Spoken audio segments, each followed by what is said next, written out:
Takole. Dobro jutro vsem skupaj. Rano ura, zlata ura, ne? Ali pa rana ura slovenskih fantov v grob, ne? To je bilo, to se še menda bolj sliši.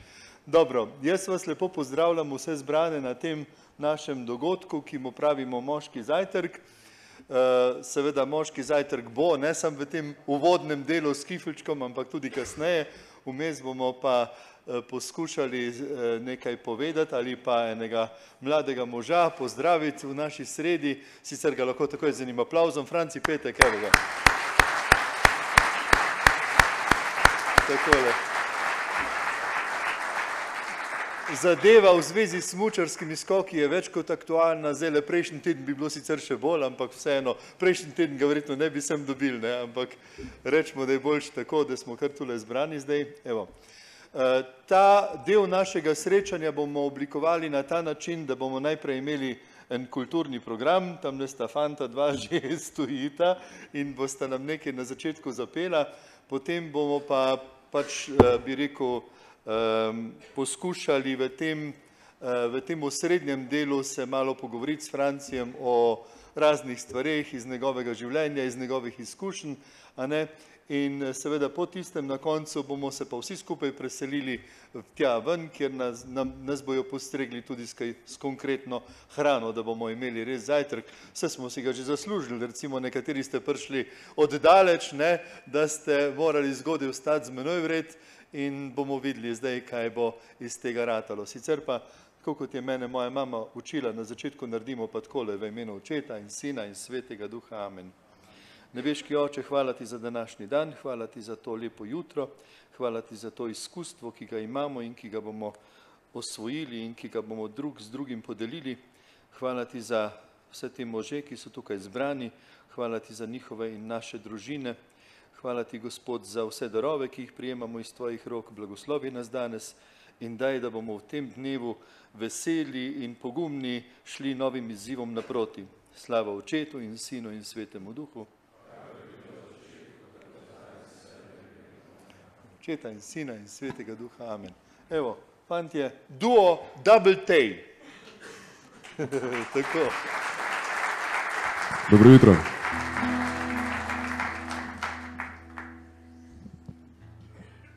Evo, za vse tiste, ki radi žvižgate, zdaj imate priložnost, vsaj preden se začne peti. Se poznate.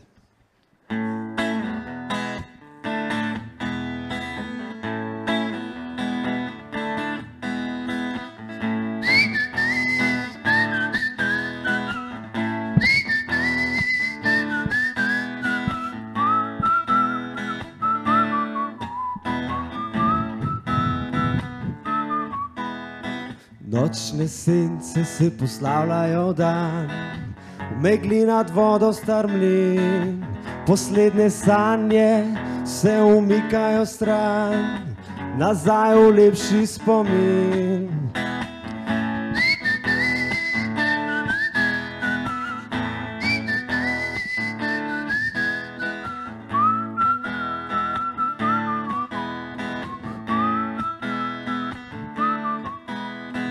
Prvi žvižg se zareže v zrak in žarek se zarosi nad strehe mesta, v glave, srca in kleti. Še nov dan se rodi, novo jutro, nov dan, novo jutro, nov dan.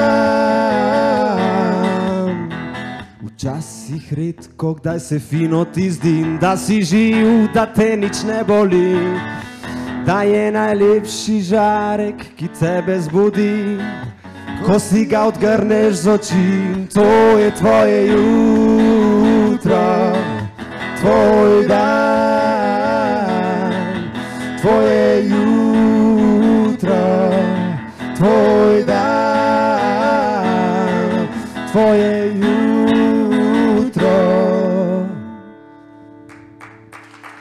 Evo, tvoje jutro. Kreslin.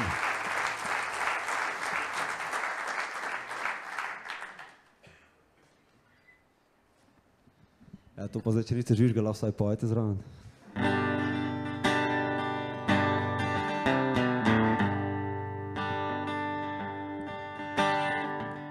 Bojim se samote, bojim se hrepenenja, bojim se življenja, ker ne vem več, kaj je prav. Rad bi šel po tvoji poti, Rad bi šel, rad bi ljubil, kakor ti. ljubil bi. Res se trudim, ali človek sem, brez moči. Hodim po tej poti, a moj duh je še mehak. Padam, vendar vztrajno grem naprej.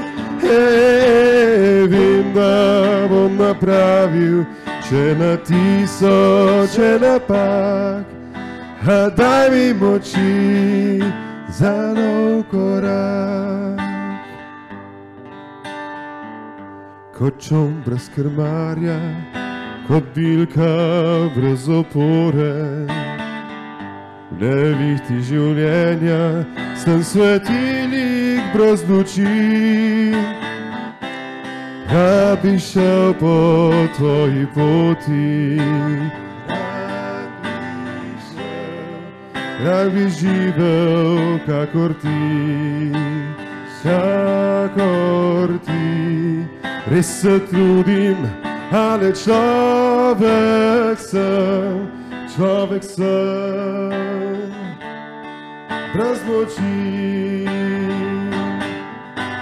Hodim po tej poti, a moj duh je še mehak. Padam, vendar vztrajno grem naprej. Vem, da bom napravil še na tisoče napak, a daj mi moči za nov korak.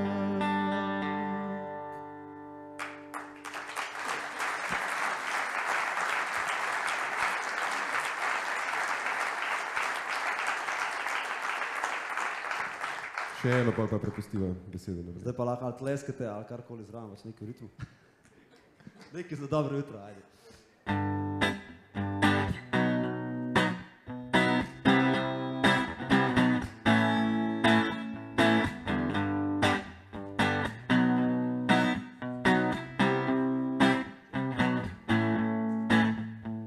Sitting in the morning sun, I'll be sitting when the evening comes, watching the ships roll in, and I watch them roll away again. Oh, I'm just sitting on the dock of the bay, watching the tide roll away. I'm sitting on the dock of the bay, wasting time.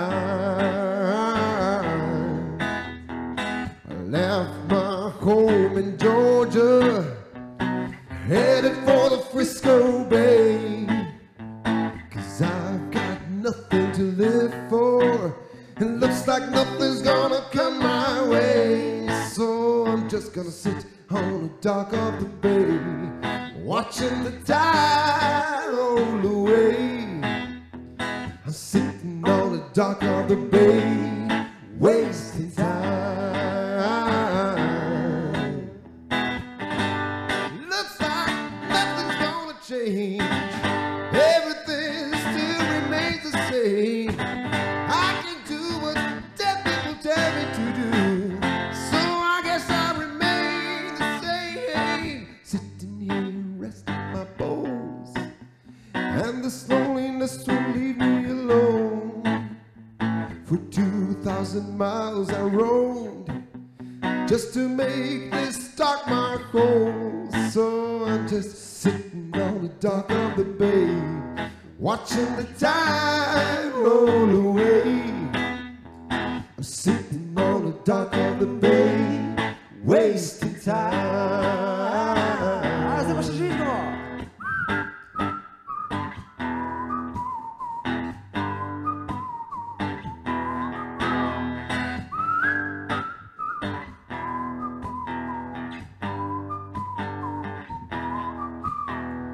I'm sitting on the dock of a bay, wasting time.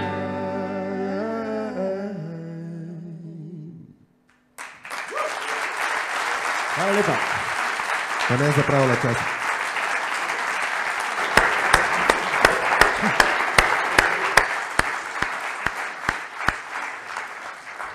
Tako, hvala lepa, Matej in Timotej, zato double tej, ne, ker je Matej in Timotej. Ne.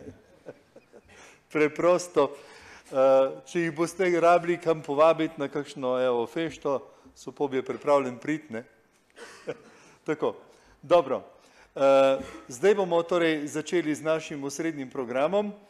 Namen zbiranja takole moške, bi rekel moške vrste, a ne, je v tem, da bi seveda si možje povedali kakšne stvari, ki nam grejo v tem času, ker se zdi, da preveč govorijo o odsotnosti moža, preveč govorijo o odsotnosti očeta, pa veste kaj, nažalost res govorijo in je tudi res, da je oče marsikdaj res odsoten iz procesa vzgoje, iz procesa življenja, družine, iz odnosa z ženo, ki je obljubil večno zvestobo, a ne sem ji obljubil, si obljubil, večina med nami. Kaj to pomeni takrat, ko rečemo, da sprejmem tebe, se verjetno niti ne zavedamo dovolj, potem se srečamo slej ko prej s kakšnimi izzivi, ki bi zahtevali, da mi to potrdimo ustrezno, na ustrezen način, pa, kaj se vem, velikokrat zatajimo in danes, ko živimo res v tem času, v katerem je toliko izzivov za vsakega, bi rekel, ki želi se spopadati z življenjem na poseben način, se mi zdi, da smo nekje res najbolj povabljeni k temu, da naredimo pravo selekcijo med tistim, kar je dobro in kar je slabo, oziroma kar je boljše in kar je najboljše. Tako da bomo poskušali tudi v tem razgovoru s Frankom Petkom tudi o teh stvarih malo spregovoriti, zato bi jaz kar povabil. Frank, ajde, greva pa tamle na ta konc, prosim.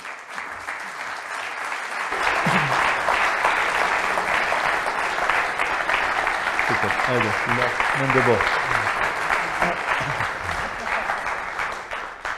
Takole, verjetno vsi mi tegale dragega Franka poznamo predvsem zaradi njegove smučarske kariere, sicer pa je Franci ali Frank Petek poročen s Polono, imata 3 otroke in seveda Frank je tudi geograf, celo doktor geografije, a ne? Tako da bi mogel reči doktor Franci Petek. Je že v redu. Je že v redu. No in seveda je tudi Montessori pedagog in vsem tem bova danes malo pokramljala. Prvo vprašanje, ki mi ga je prej en sugeriral, je pa tole. Koliko se da v luftu bremzati? Vse ste videli, ne? Tako, tako. Takoj razčistimo. Ko vidim, da je to aktualna tema, kakor me kdaj pravzaprav v kakšnih besedah ali pa zapisih žalosti ali pa bi rekel, si rečem, joj, reveš, se ne ve, za kva se gre. Celo kariero, ne, iščeš tist skok, a ne, in tist skok, da rečeš, ej, to je pa to, se zgodi sem pa kje kdaj, a ne, 10krat v karieri. Tako da, taktiziranje ni, ne. Tudi takrat, ko mi rečemo, se to pa ni nič, se skukaj smo ne plubili. Tudi takrat je dal vse od sebe, ne, ampak je čist falil. Ja, zanimivo, res. Dobro, glej, vprašanje najprej, da začnemo od začetka.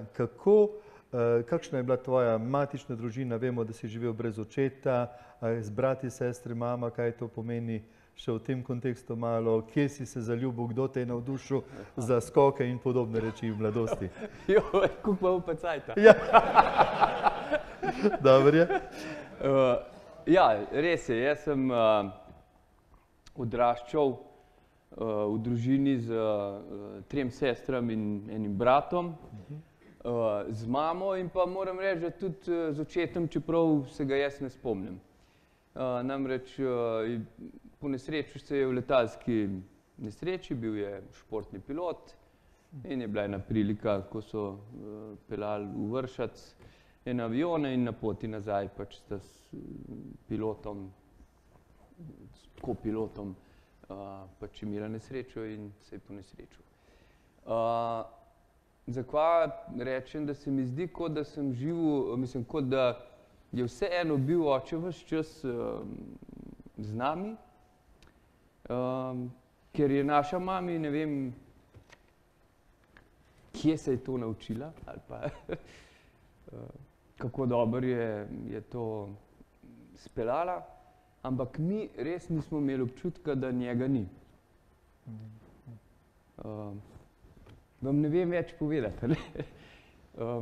No, ob tem moram reči, da smo živeli izjemno svobodno, pa kljub temu je bilo jasno, kaj je, bi rekel, neizrečena, nepisana pravila so pa kar bila. Ne vem, en primer vam bom povedal, zdaj že, ko sem bil skakalec, ravno sem nekako iz tistih mladinskih vrst prihajal proti članskim in je bila ena prilika, ko je bilo takrat še točno na božični dan, to se pravi na 25. decembra, je bilo vedno v Švici, v St. Moricu, je bila na božična tekma in to je bila ponavadi izbirna tekma za marsikakšno ekipo za novoletno turnejo. Veste, da so to nekega mladega fanta, skakalca vedno sanje, a ne?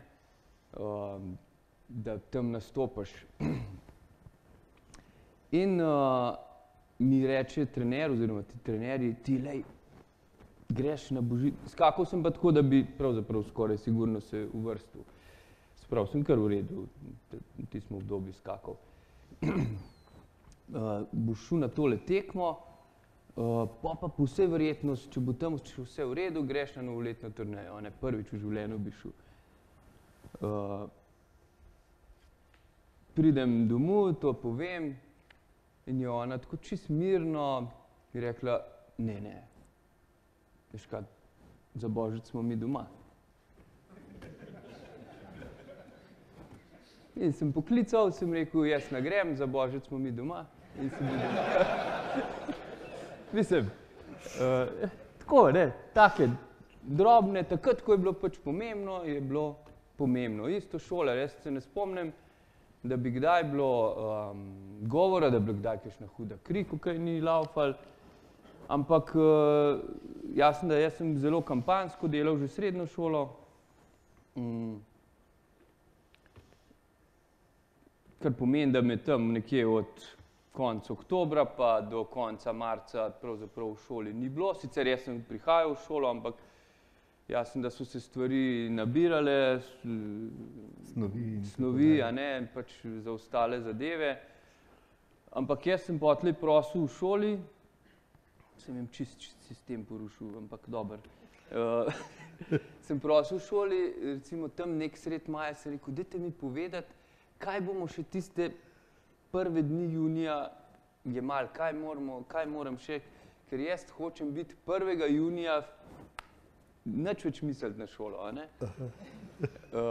In sem pač takrat v 2 mesecih res delal, izključno šolo, naredil in 1. junija sem bil fraj, čeprav so drugi še hodili v šolo, še pisali, jaz sem pa treniral, ne, takrat. 1. junija sem pa jaz, ker se je res začel takrat, bi rekel, ključen del poletnih priprav in sem hotel biti miren vse pa, ne.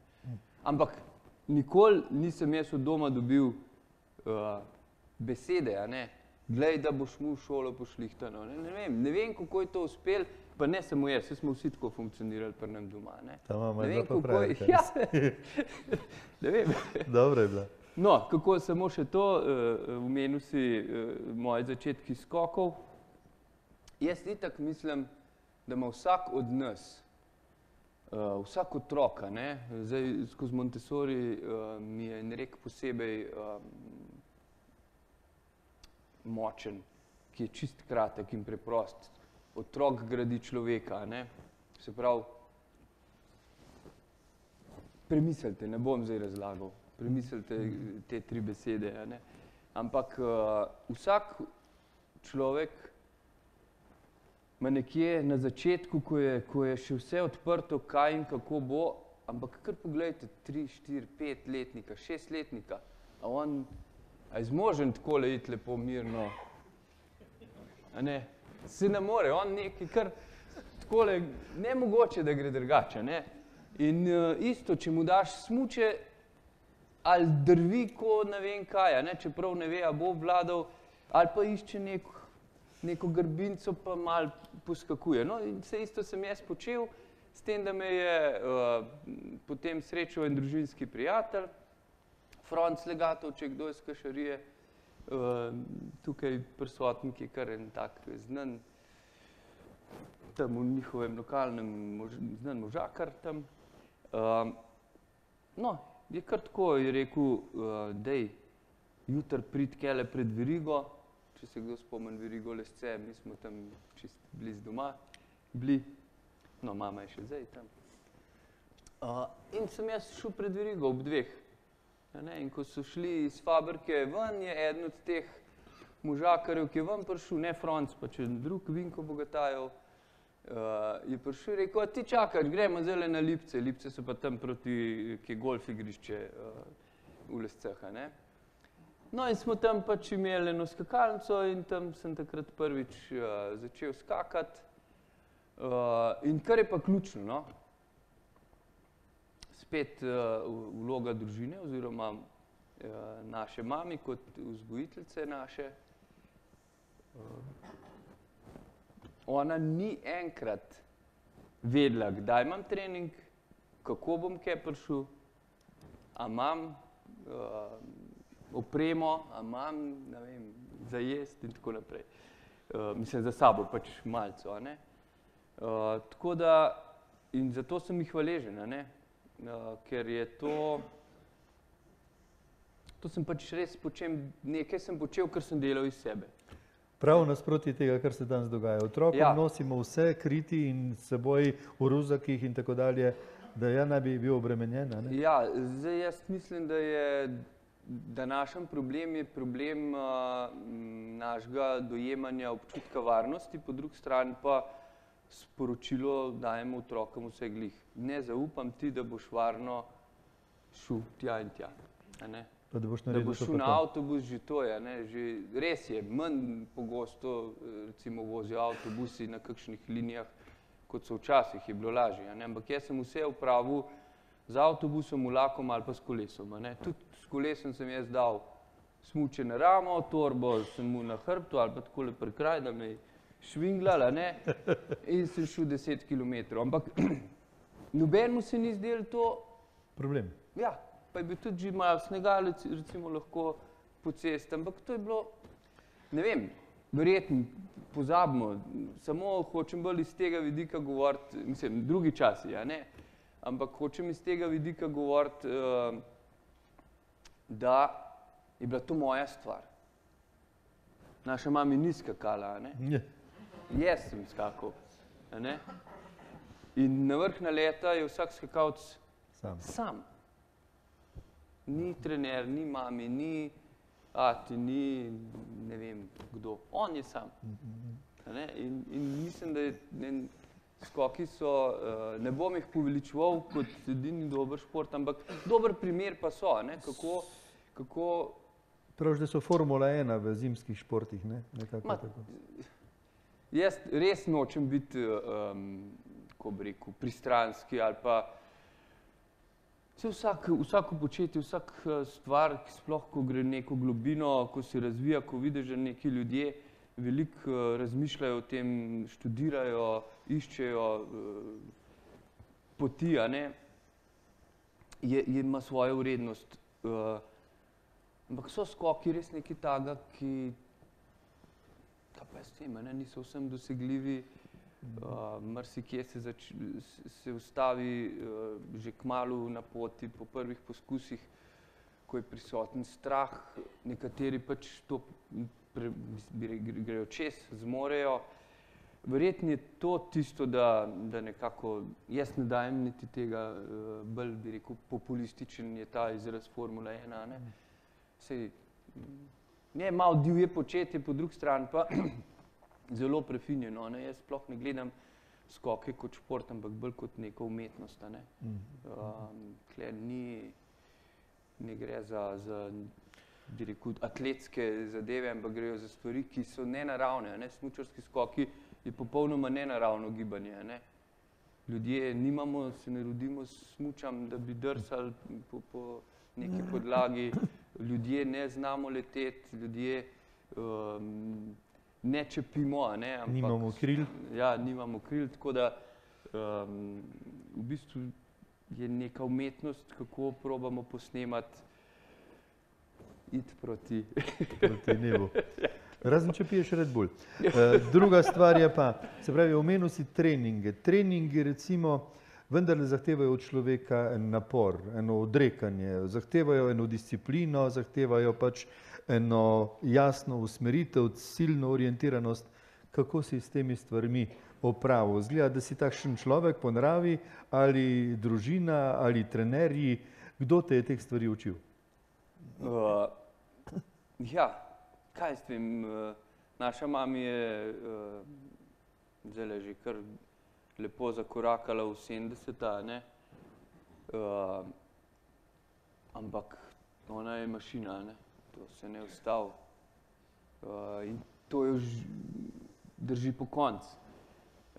Tako da jaz sem sicer len po naravi, ampak ves čas neke žene, ne, pa jaz nočem o sebi govoriti, jaz mislim, da je to bistvo človeka, človekove biti, ne, je delo, je miganje, biti v formi, ne. In to so treningi. Treningi so ure in ure nekih monotonih včasih zadev, ki jih delaš, ki se niti ne sprašuješ, zakaj to delam, ne. Mislim, a je to res treba tako, bi bilo lahko kaj drugače. In to je dobro, ne. In to je dobro, da kot otrok izkusiš. Čeprav je to, takrat dojemaš kot igra, ampak ne hote, ti dnevno, ne, ponavljaš in je to bistvo. Jaz mislim na ta vidik tudi, recimo danes je veliko tega pritiska vrstnikov, ne, vrstniki so pa kje?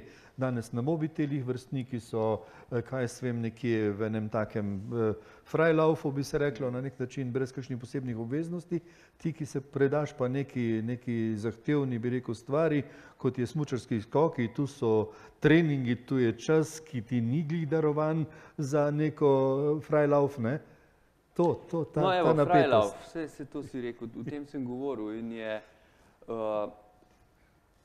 jaz vidim problem v nečem, ne, da njim je mobiteli, računalniki, tablice, to se pravi, nek navidezen svet, ne, mislim, da je problem nekaj, da dojemajo te generacije, te ljudje, ki so se, namenoma rečem ljudje, ker jih je treba enakovredno gledati na njih. Oni so se v to rodili, to je njihovo okolje, ne. In jaz mislim, da oni sploh ne vidijo to kot frajlauf.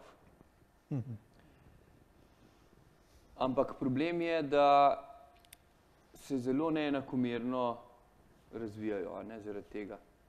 Ker je gibanje je tisto, kar razvija možgane. A je kakšen zdravnik, kakšen nevrolog med vami, da mi potrdi to? Mislim, potrdi se, jaz od njih to jemljem, povzemam in trdno verjamem.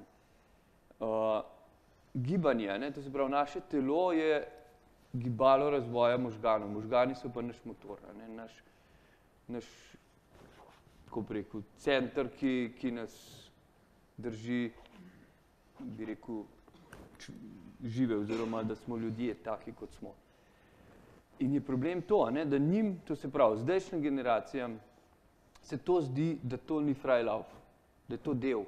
Da je to del, da veš čez neki, pa grem pogledat, če je kdo na Facebooku, a ne? Aha, 6 jih je gor mojih prijateljev. In njemu se to zdi, da je to pomembno, a ne? Ampak v bistvu to je zaton. Jaz mislim, da je to evolucijsko gledano zaton, a ne? Naše vrste ali pa podvrste. Pusti me, da tako, mislim, pusti me malo filozofirati, a ne? Ampak, ker nima nobenih znanstvenih osnov, a ne? Ampak tako se zdi, a ne?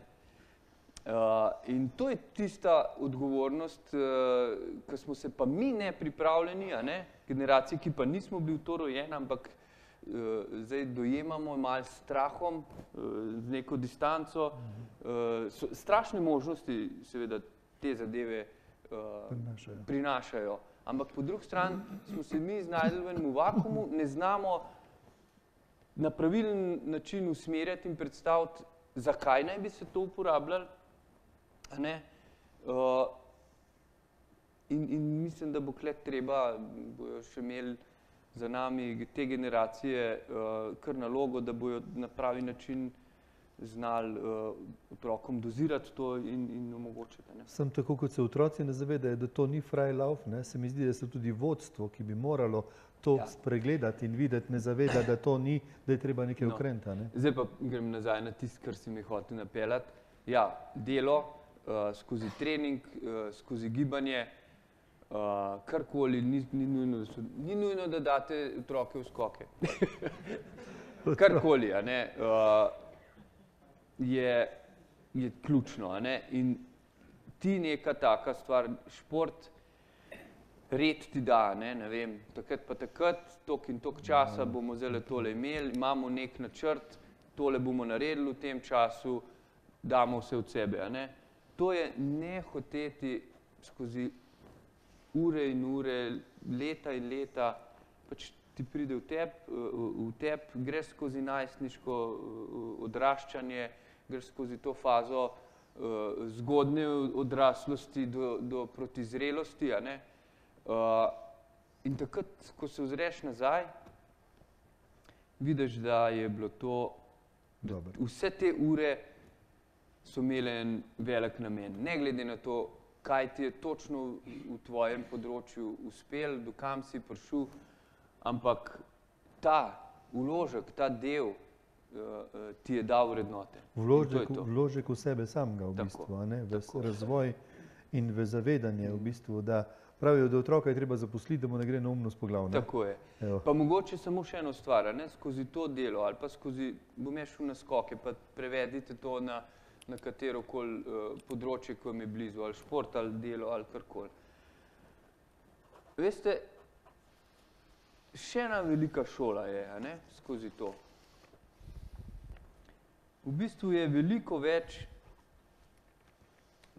trenutkov ali pa veliko več porazov kot pa zmag. Veliko, veliko več. Ampak vsakič je treba čez to iti. In pravzaprav je to zame največja šola, največja vrednota, ki jo dobiš skozi to. Da ko je težko, da ni konec sveta, da je treba najti pot, treba zdržati in iti naprej.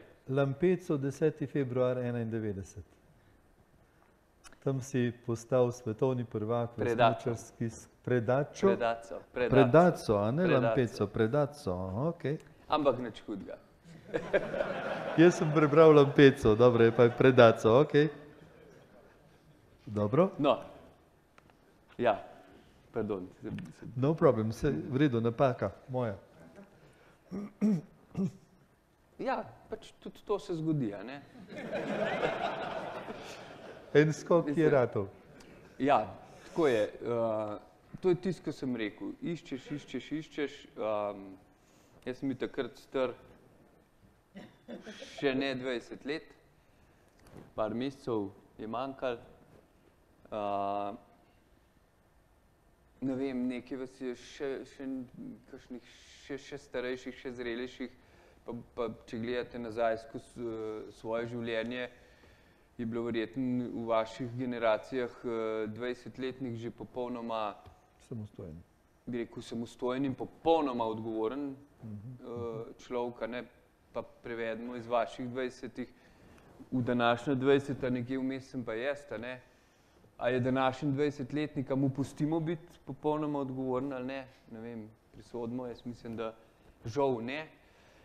Ampak vse glih, nisi pa še zrel, ne, pri 20-ih in treba se zavedati, da slovenski skok, ali pa bi rekel čist iz vidika slovenskih skokov, pa pol šel na sebe, vseeno smo kazali skozi, ne vem, od 30 let, ko je Planica, pa tiste povojna leta, pa potem Bogdan Norčič, pa še prej Ludvik Zajc in tako naprej, smo kazali, ne, s posameznimi, bi rekel, rezultati, dokler ni recimo prišla ta generacija Ulaga, Tepeža, Debelaka. Ampak to so bile res tako izjemno, ne, to so bile izjemno čustvene dogodki, ko nam je nekaj uspelo, ne, kar ne pomeni, da mi nismo bili, bi rekel, vse te generacije prej niso bile sposobne, bi rekel, držati konstantno nek višji nivo, ne. In podoben je bilo še v moji generaciji, potem je bil kar kratka, bi rekel, menjava generacije teh mojih predhodnikov Ulage, Tepeža. Potem sem jaz prišel, zakaj sem rekel, omenil moja leta takrat, to se pravi 20-letnik sem bil, to je ravno kot skakalec vstopaš v, bi rekel, v špil. In meni se je že takrat zgodil naslov svetovnega prvaka. Jaz sem res prišel tja, sem iskreno povedal, v tem ves čas sanjaš, da boš nekoč to dosegel. Jaz nisem načrtoval na tistem prvenstvu, to je bilo moje prvo svetovno prvenstvo v članski konkurenci. Po pravici povedal, jaz nisem načrtoval, da bom zlato medaljo tam dobil. Jaz sem prišel kje dobro skakati in jaz sem prišel očitno v enem drugem stanju, ker sem vse dni prej dobesedno res deklasiral vse moje prijatelje, vsi, ki smo bili tam zbrani. Sem hodil par naletov nižje, pa sem jih preskakoval. Na sami tekmi sem pa zmagal, ne vem, sem mislil, če si za eno točko pa še malo, ne vem, za pol metra rečemo, ali pa 1 meter, če prevedemo v metre. To se pravi, me je fejst zvijal na tekmi, da se razume. Ampak sem bil tako grozno takrat pripravljen, da mi tudi ta moja trema ni mogla očitno uničiti. In vedno, to sva z Danjem govorila, pač vedno se jaz sprašam, ali pa bi rekel, ko se začnem spraševati, Bog ve, zakaj je bilo to tako, smo to tako naredili, ne pridem do konca odgovorov in na koncu si pač rečem in jaz sem včasih zelo površen, kar mi pomaga preživeti in rečem, ja lej, sej ni vse v naših rokah, pa ni vse v matematičnem načrtovanju, ampak nekdo še bdi nad nami. Tako, je še ena višja sila. Zdaj pa še en skok, zanimiv, tlele piše Holmenkollen 95. Ja. Kaj se je pa tam zgodilo? To je bil pa tisti skok, ko sem si nalil čistega vina in sem rekel, in sem se vprašal na poti domov, potem je po tisti tekmi je bila še državno prvenstvo v Planici in sem se na poti domov vprašal, ali si še upaš. Namreč od tega 91-ga, ko sem rastel in prišel res, ko bi rekel, v špico in sem v naslednjem letu še nekako videl, da sem sposoben biti popolnoma zraven ali pa krojiti to špico. Se je zgodila revolucija v tehniki skokov, to se pravi iz paralelne drže smuči v škarjasto, v V-tehniko. Seveda na videz gre samo za držo smuči, je pa v bistvu cel proces poteka skoka čisto fizikalno ali pa biodinamično drugačen. In očitno sem imel jaz velike težave ali pa kar marsikdo iz moje generacije težave presedljati. Delali smo na silo, ko nekaj začneš na silo delati, vemo, kaj se zgodi. Ali je to odnos, če ga začnemo na silo graditi, ne bo šlo, ali je to vrata, če jih želimo na silo zapreti, pa je nekaj vmes, ne bo šlo, preden dokler ne opazimo, da je nekaj vmes. Isto je bilo tukaj. In ker sem to na silo počel, sem imel precej takih padcev, tisti, ki kdaj spremljate skoke, se kdaj sem bake enkrat, dvakrat na let se lahko vidi kakšno tako smučo pobere in skakalec gre v salto oziroma se nekako proba loviti, enem se uspe, drugem ne. Jaz sem imel 5 zaporednih takih padcev, enkrat vmes sem kar fejst poškodoval, tako da sem bil dobre pol leta sploh čist na rehabilitaciji. In pravzaprav nikoli nisem pa mogel zares rehabilitirati več svoje glave. To se pravi glave v smislu biti sproščen, zaupati si na skakalnici. Seveda, sem še nekaj migal, pa sem bi rekel, tam hodil tudi med prvih 10, tudi mislim, da celo na stopničke, ene dvakrat. Ampak ves čas sem skakal z bremzo, in sem si rekel, a je to kakšen smisel, Prideš gor na vrh skakalnice in ne veš, a bi šel zares, a ne bi šel zares, Mislim, a bi malo tako. In sem rekel, dost, konc. Drugo poglavje. Jaz sem si ta posnetek ogledal, nek nemški komentator, Gott sei Dank, niks passiert, ko si vstal, naprimer, je rekel tisti, je bilo prav lepo. Takrat je bil že moj peti flip, tako da sem bil že zelo izkušen in ne morete misliti, sem jaz točno, ko sem videl, kaj se dogaja, sem jaz točno vedel, kaj moram narediti. Aha, v redu, to se pravi, desna smuča dol, kar pustijo, ne gre do konca, roko zdaj daš takole, zato da greš čez ramo, in potem sem šel, a veste, tako kakor kdo v vodo skače na glavo, ali pa medvedka, kdo akrobatko, ker moraš iti naravnost letiš in potem moraš tik pred zdajci se zavrteti, In isto sem kle, ne sme me še zdaj zavrteti, zdrži v tem položaju, smuča je bila že dol in sem tako, da se je strmina začela, sem rekel, to roko noter, nič se z roko loviti, bo hvar, glavo noter in takole čez glavo in čez ramo, lepo plumf, sem se... Če bi bilo... Če bi bilo tekmovanje v padcih, bi tam ziher zlato dobil. Tam sem bil fantastičen. No, hočem to reči, da lejte, kaj so naši možgani v stresu sposobni delati. V bistvu cel film zavrtijo vse tiste padce prej in vse tisto, ko sem kdaj nehote tako bolj za hec kot ne razmišljal, kaj narediti, če se to še kdaj naredi, in seveda tega ne treniraš, ampak samo nekaj razmišljaš in pogledajte, v tistih, ne vem, koliko je to trajalo, ne vem, če je sekunda, ali pa ne vem, sekunda 20, vse to razmišljaš in zelo, bi rekel,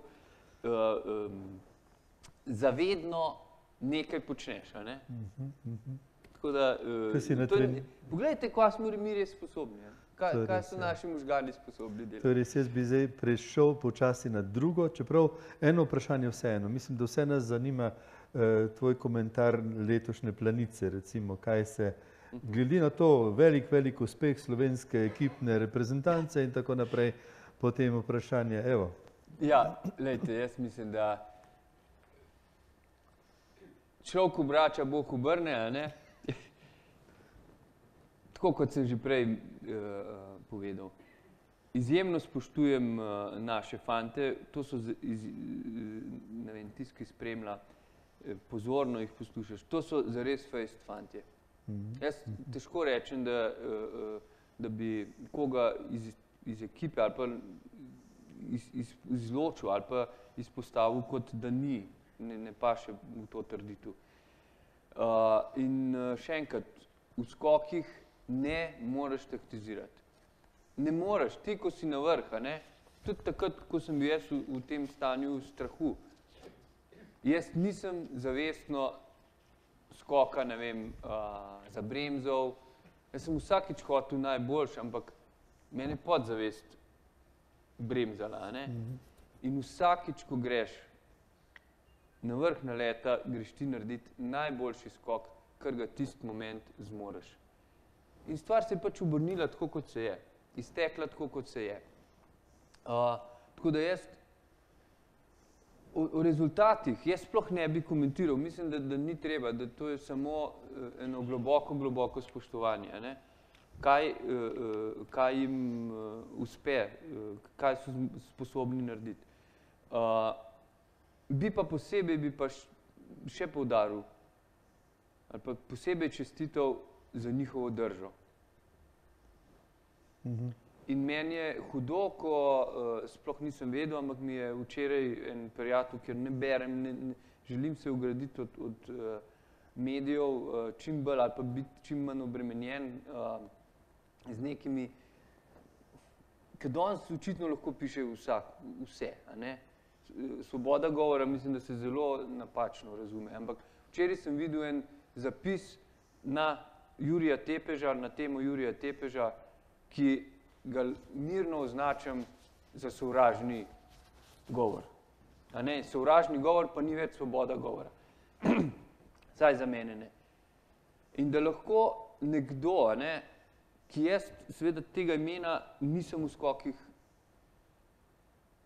pa poznam in generacije pred mano, pa poznam tudi te, bi rekel, otroke, ki so v skokih. Ampak jaz tega imena nisem, totalni outsider, je tako sovražen zapis o njem zapisal, da jaz ne vem, in na kar še, ker seveda se je vsul plaz kritik na ta zapis, je še uredništvo se ugradilo od tega, da pač oni samo dajo možnost različnih vidikov. Pa a vendarle ni urednik tisti, ki mora presoditi, kaj je za objavo in kaj ni. Tako.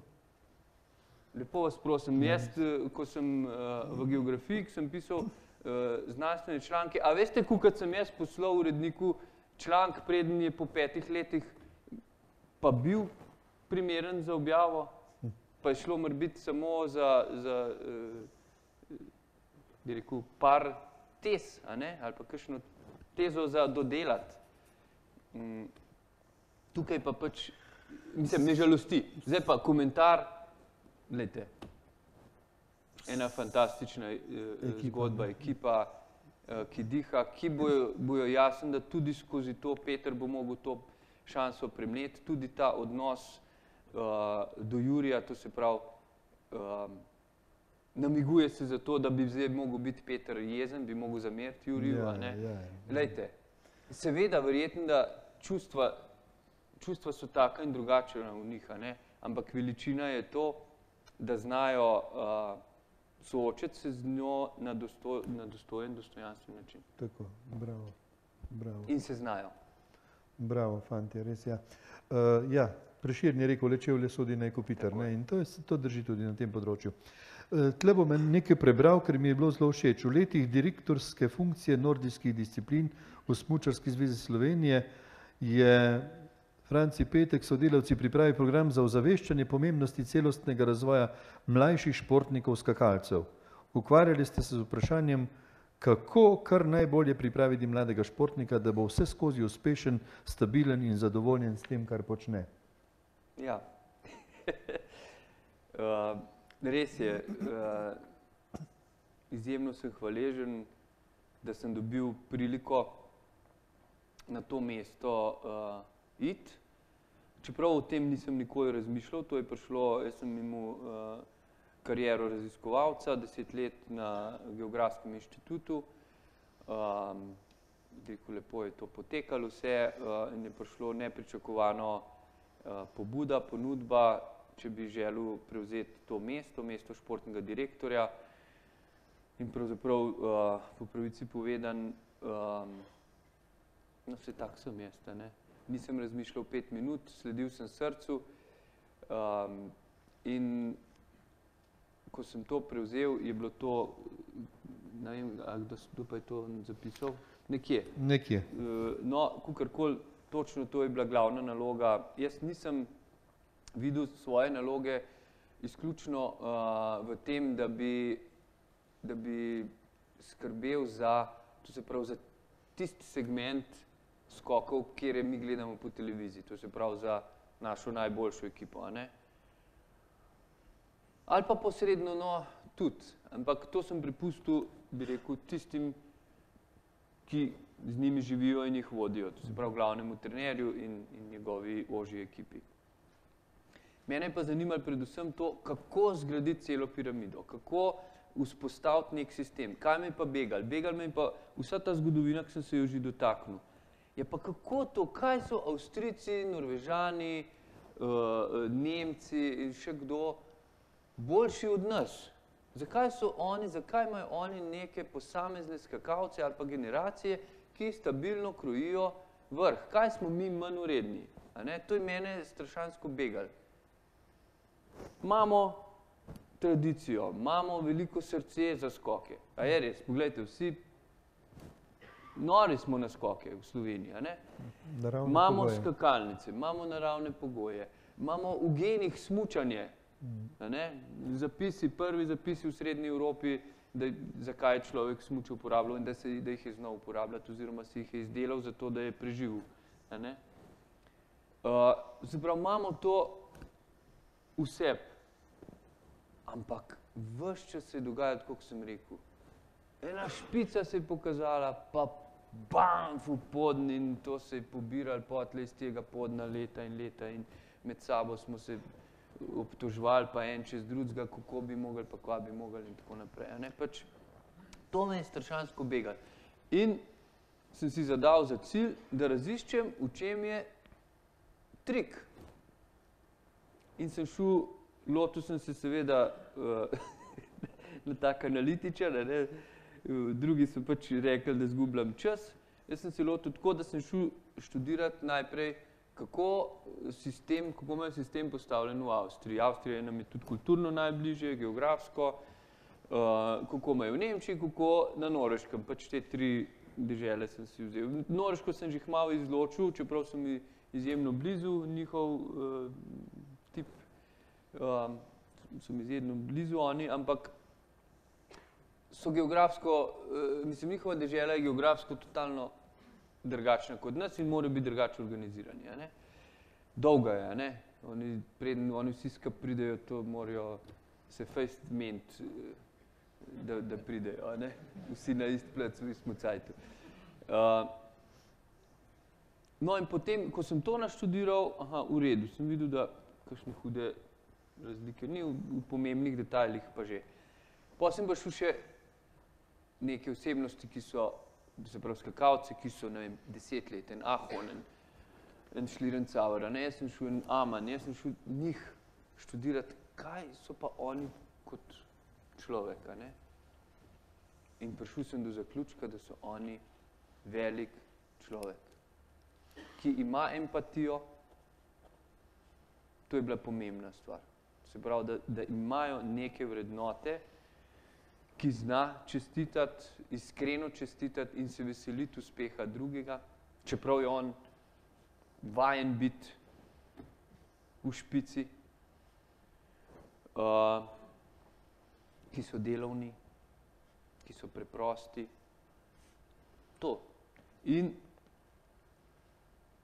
ki so, bi rekel, enostavno lahko rečeš, da so osebnostno, njihova osebnostni potencial je res razvit. Je mu možnost, da se je razvil. No, in tako sem pa jaz nehote prišel in se srečal s pedagogiko Montessori, za katero meni je to predstavila sicer najprej moja sestra Eda Šteblaj.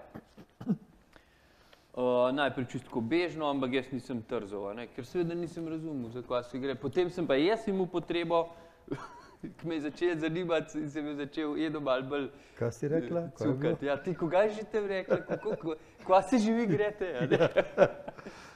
No, tako je, da enostavno jaz tudi gledam, tudi danes, gledam na šport in na skoke. Ne mi zamer, če sem zelo omejen na skoke, ampak to je svet, ki ga jaz poznam in skozi njega probam razumeti tudi druge discipline ali pa druga področja dela. Ni namenjen izključno temu, da imamo Petra Prevca in Jurija Tepeža. Veste, človek se za to rodi. Potem je pa od okolja odvisno, ali bo vse, bi rekel, elementi, vse zahteve, da prideš tja ali pa da se to zgodi, a se bojo imele možnost razvijati. In lahko rečem, da samo 1% tistih, ki nekako vstopijo v skoke, imajo, jaz zdaj ocenjujem 1%, to ni resen podatek, ampak hočem vam karikirati, da samo redkim je dano, pa da res gre v samo špico. Ampak nič za to. Vsak tisti, ki je že v osnovi kot otrok, morda konstitucijsko, genetsko, pač premočen ali pa bi rekel prepoln, njegov telo že ni. Jasno, da on je izločen že na začetku, nima šans, da bo uspel v skokih, ampak ni nič hudega. Rabimo take. On bo srcem zraven cel življenje. Eno zgodbo si me spomnil, ko si govoril, ko si imel tole, kažemo... Mini planico. Mini planico, eno skakalnico, ko je bil en fantek že izločen v štartu. Ja, bom takoj povedal. In zdaj, jaz sicer ne delam več na tem kot športni direktor, že od leta 2011, ampak ves čas, v bistvu ves čas sem pa jaz, moje srce so v skokih. In tudi posredno kakšne stvari, ki jih delam, jih nehote delam, zato ker razmišljamo o tem, kako bi to lahko pomagali tem otrokom, ki grejo v skoke ali pa ki bojo prišli. In eden od segmentov, ki mi ga kot športni direktor ni uspel narediti, je pa omogočiti v najširšo, bi rekel, v največjo širino med otroke ali pa približati najbolj širokemu krogu otrok skoke. Vemo, da ni realnih šans, da bi marsikje v velikih koncih Slovenije, če se samo na Slovenijo omejim, ni realnih šans, da bi kdajkoli danes otroci sprobali, kaj so skoki. In to je bilo tisto, kar sem pa jaz želel. In smo naredili skupaj, če bo čas, mora biti še to idejo, mislim, povedal zgodbo, ampak skupaj z Norožani smo naredili eno mobilno skakalnico. Mi v Sloveniji smo jo poimenovali Mini planica. Zdaj to zadnje leto nekako teče. In ko smo poskusno imeli še z Norveške lansko poletje to skakalnico, smo šli v eno šolo, mislim, da je bil 3. razred, jaz jih lepo pridejo, k skakalnici, jih učiteljica pripelje, jaz rečem, dober dan, no, koliko je pa vas, in kar učiteljica seveda tako po učiteljsko prevzame besedo, ja, nas je pa 20, no, 21, samo on ne bo skakal, pa pokaže na enega fantka, ki je bil res za svoja, bi rekel, leta, je bil predebel, ko rečem, pretežek, in seveda fantek, tam je pač žalostno malo odmaknjen od skupine stav in potem živ žal, oni se smuče gor, jih natikamo in pomagamo, pa jaz pristopam še k temu fantku, pa rečem, bova midva nekaj že zrihtala. No in najprej se je malo vozil samo izpod po pukalčku, to si predstavljate, to je, no, če v te ne zasledili, si uglejte, to je mehna stvar, to se skoči 2-3 metre narediti, to je bolj kot na nek način, čist prava skakalnica, ampak lahko tudi kot tobogan imaš, bi rekel. No, prilagojen pač, da na preprost način pa vendarle tisti, ki pa zares skače, je že pravi skok, a ne. No in potem je šel na vrh naleta in seveda on niti ni zdržal na začetku na nogah in je takoj, čim smo ga spustili v smučino, je on že bil poriti in se je poriti pelal dol, a ne. In tako ene 3-krat, no pa mu je potle že ten četrtič mu že uspel, da se je po smučeh pelal pol naleta, to pomeni 2 metra, a ne. Se je po smučeh pelal, pa spet narit, bumf, a ne. In recimo, ne vem, ta 10-tič mu je pa uspel, da se je pripeljal čez mizo na smučeh in kot, bi rekel, klada z vso svojo težo, ki jo je bilo sigurno več, kot jo imam jaz, a ne, bam, na doskočišče, ampak v tistem, ki se je po hrbtu pa po riti drsal dol, je on delal.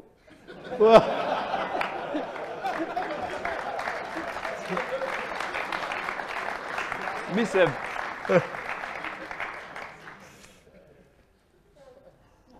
A ni dobro, meni je bilo ganljivo, no, tako. V otroku spodbudiš eno samozaupanje, ne? Eno samopodobo, v bistvu mu pomagaš zgraditi, ker že tako ali tako ga vsak zatolče, vsi ga že imajo v štartu, recimo nekje za ništa, ne? No in ta celostno, a ne, to piše celostno. Glejte, pač, če si to želi ali pa mu je to izziv in verjemite mi, da je 80% otrok, tudi vaših otrok, jim je izziv. Če bi imeli možnost, jim je izziv, da bi šli na skakalnico. Prepričan. Seveda ne bojo pa vsi skakali. Samo 1% od tistih bojo pa res tisti vrhunski skakalci. Ampak to mi je, na tej mobilni skakalnici je prepovedano tekmovanje. To je prvo. In predvsem jih spodbujamo, ker vsega je pa strah. Ker je to prava skakalnica, čist resno, ne veš točno, kako bo, a ne. In predvsem mi je ena stvar, ne gre za zabavo, ne gre za Luna Park, gre za zmorem. In pa imam naprej od tega, ko enkrat si rečem zmorem, se pravi, težave ne odrinem stran, ampak se jih lotim. Tako je, bravo. To je tisto, kar pravzaprav želim.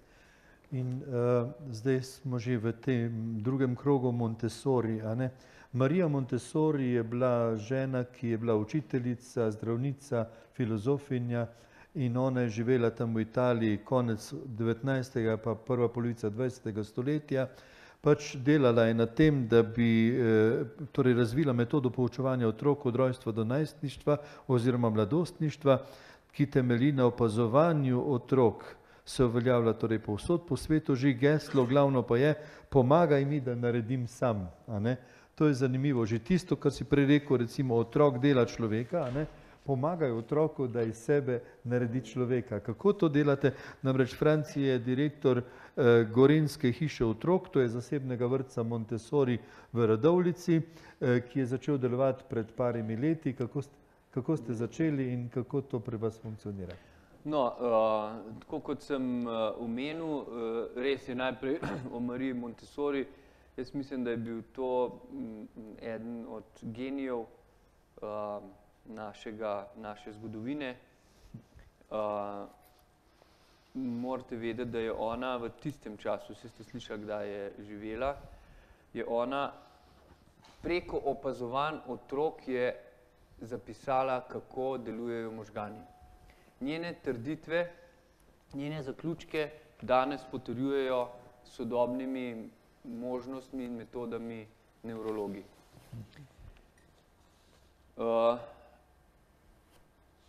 In res je, trdim oziroma sem to prepričan, da je bil to pri vseh, a ne se skozi zgodovino je šolstvo, izobraževanje ali pa vzgoja in izobraževanje, ves čas se išče nek pravi model, a ne? Nek pravi družbeni model, a ne? Za kako vzgajati. In jaz mislim, da je ona najbolj blizu zadela, najbolj res celostno gleda ta pedagogika, njena pedagogika otroka in ne samo, da je to teoretsko, ampak je predvsem v praksi izvedljivo. Kar me samo še toliko, pa bom pa o naši hiši. Kar je v bistvu me preseneča je, da strokovnjaki, seveda se prej nikoli nisem, do 2011 se jaz pedagogiko, ali pa rečemo, malo sem se pač v skokih bolj začel iskati, ne, to. Ampak zares sem se pa 2011 začel ukvarjati, prej se nisem in nikoli se nisem mislil, da se bom s tem ubadal, zato jaz nisem poznal ljudi iz pedagoških vrstov, se pravi krogov strokovnjakov. Kar me včasih preseneča je, da zelo enoznačno razumejo ali pa zelo površno razumejo in si ne grejo niti pogledati. Vsak se strinja, da to, kar je ona zapisala, da je vse lepo in prav. Ampak trdijo, da to v praksi ni izvedljivo, brez da bi si šli pogledati, ne? In to me preseneča, ne? Da tako z lahkoto, da nimajo tega draža, ne? Ja, pa me res zanima, ne?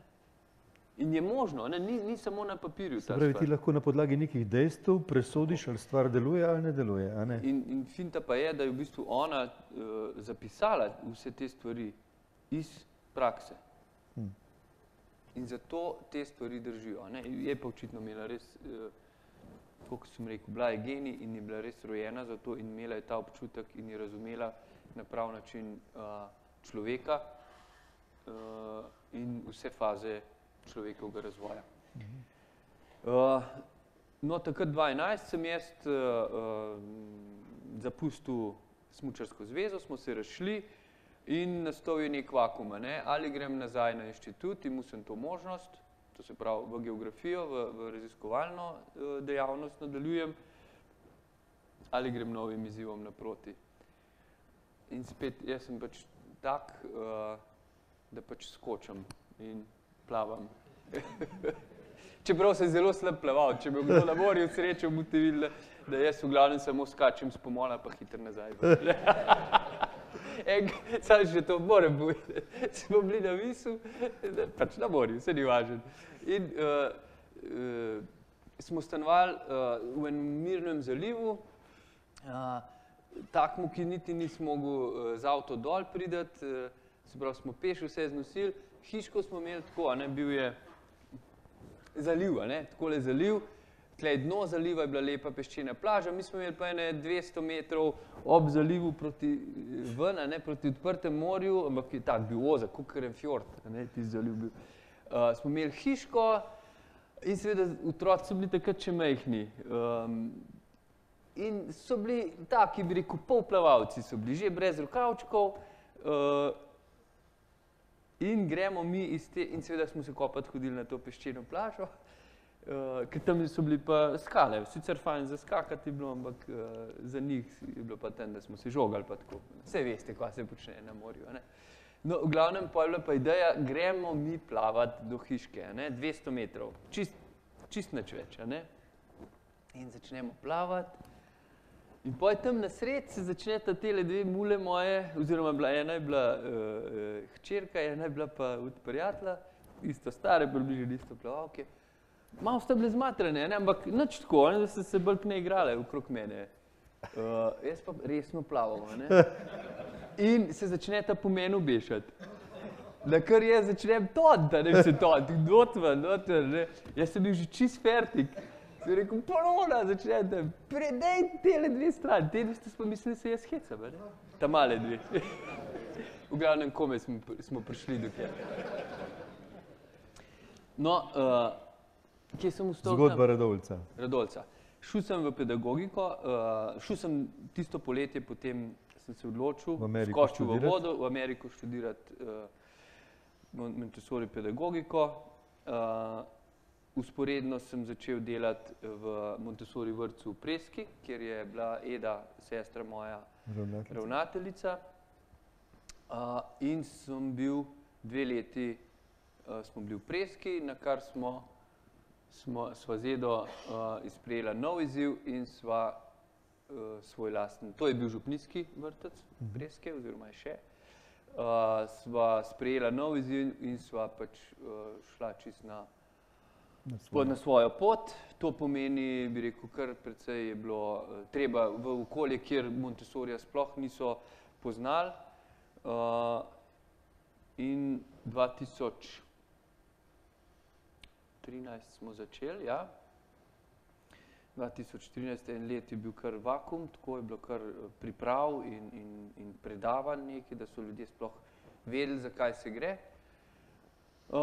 No in zdaj po 2 letih delovanja imamo v Radovljici, smo pravkar mogli zavrniti za še en vrtec interesentov.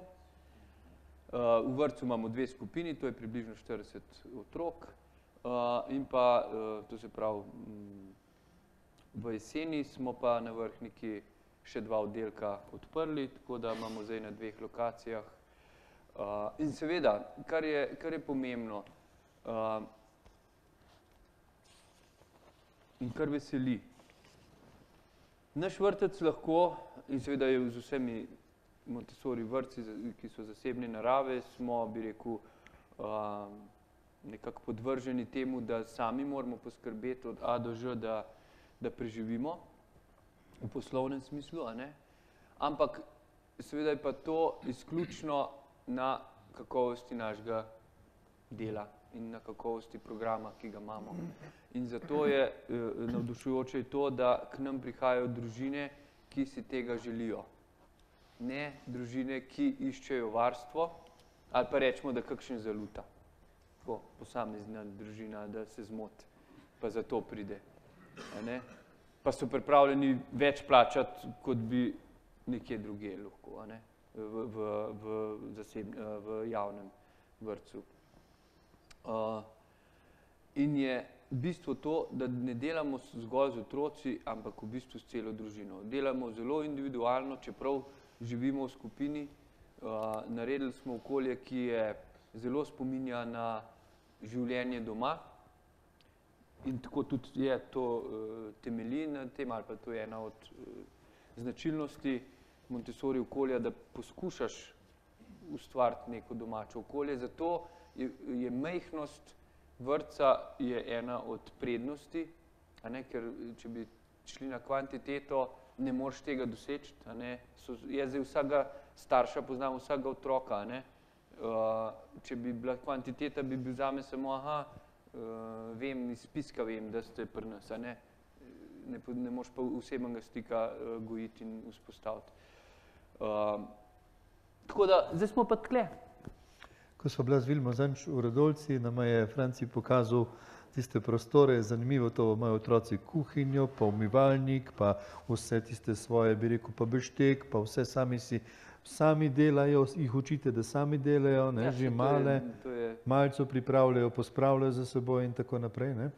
Ja, ena od pomembnih stvari Montessori pristopa je to, da se poudarja na graditvi človeka. Se pravi, spoštujemo otroka kljub temu, da razumemo, spoštujemo ga ob tem, da razumemo, na kateri razvojni stopnji je, koliko odgovornosti in kakšno odgovornost mu lahko naložimo, ampak eden od pomembnih stvari je ta samostojnost vsakdanjega življenja. To je prva stvar, ki jih poskusimo učiti. Zakaj? O tem smo že danes govorili. Zaradi njihove samopodobe. Druga stvar je značilnost, je svobodna izbira dela. Mi tam govorimo o delu, ne o igri. Je svobodna izbira dela. Marsikdo, to je ena od točk, kjer je dostikrat kritizirano, ampak sem vam povedal že zakaj. Zato, ker zelo površno gledajo oziroma si niso šli prepričati, kaj to zares pomeni. Svobodna izbira dela je omogočena tako, da je ves čas, so vsa področja pripravljena in otrok lahko gre tja, kamor nekako začuti, kamor ga tisti moment nese, tako ne rečem, ga vleče. In smo ves čas pripravljeni na ta njegov notranji klic. Ampak morate vedeti, da je vsak material ali pa didaktični pripomoček je samo eden primerek v vrtcu, v tistem okolju. Kaj to pomeni? Če ga tam ni, ga uporablja nekdo drug.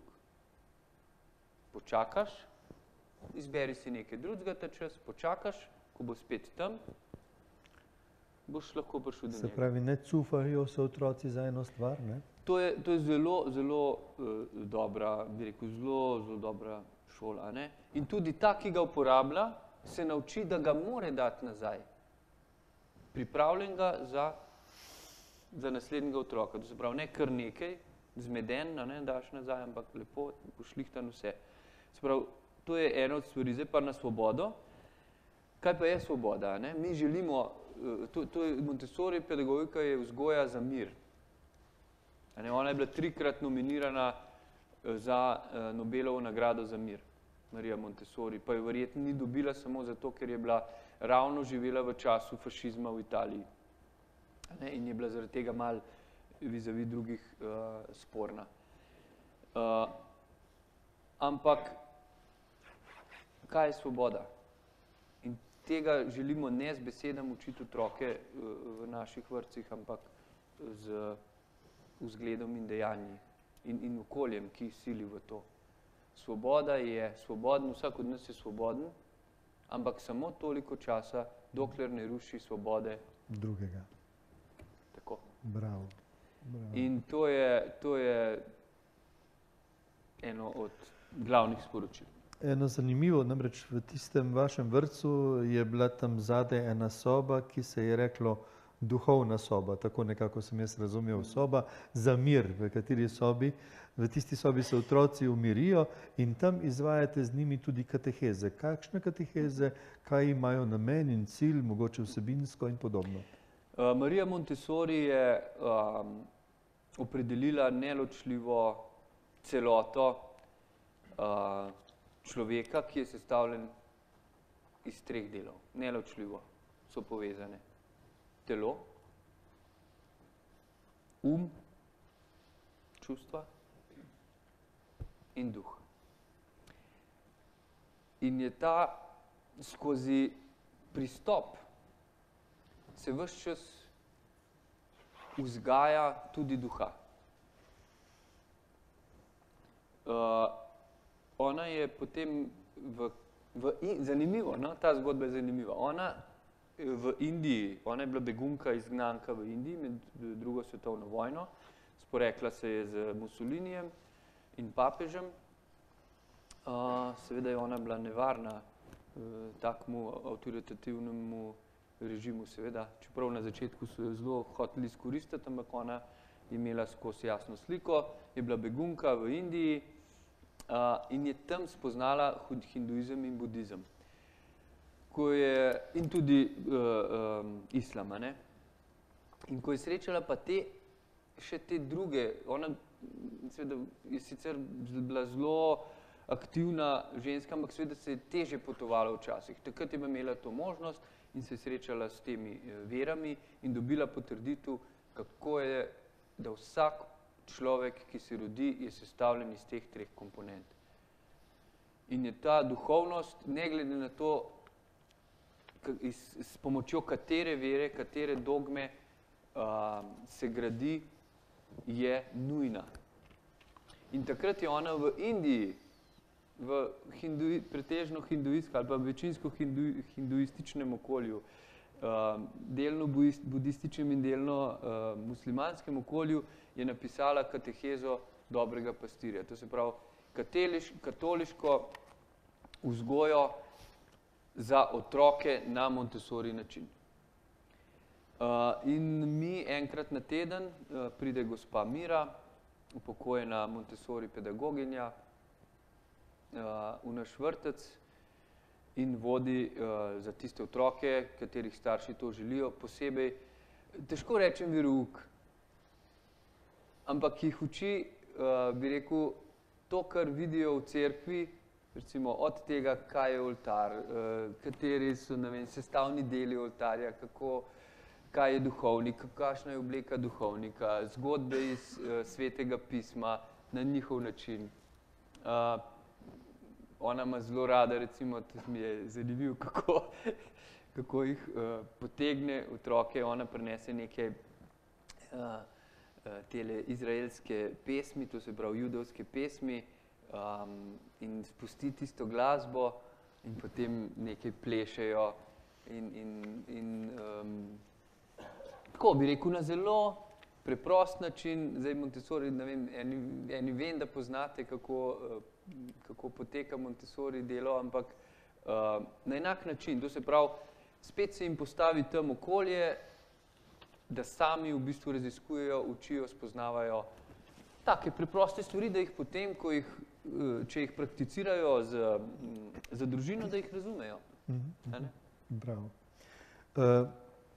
Nekje sem prebral, da ko si se srečal z Montessori pedagogiko, si takrat pravzaprav začel spoznavati tudi svoje napake, recimo pri vzgoji do svojih otrok in tako naprej, in si se pravzaprav malo preskeniral skozi tole razmišljanje. Kako si to, se pravi, to zadevo potem začel dojemati, kar se tiče otroka, je treba pač biti dosleden pri vzgoji, treba jim je postaviti jasne meje, dogovorno jih spoštovati, kaj to pomeni? Ja, predvsem sem nekaj spoznal,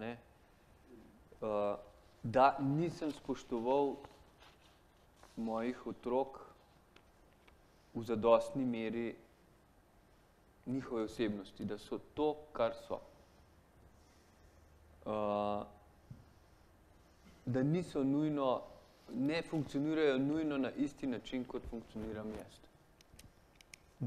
In iz tega, predvsem pri sinu, oče, sin, vemo, da je drugačen odnos kot oče, hči.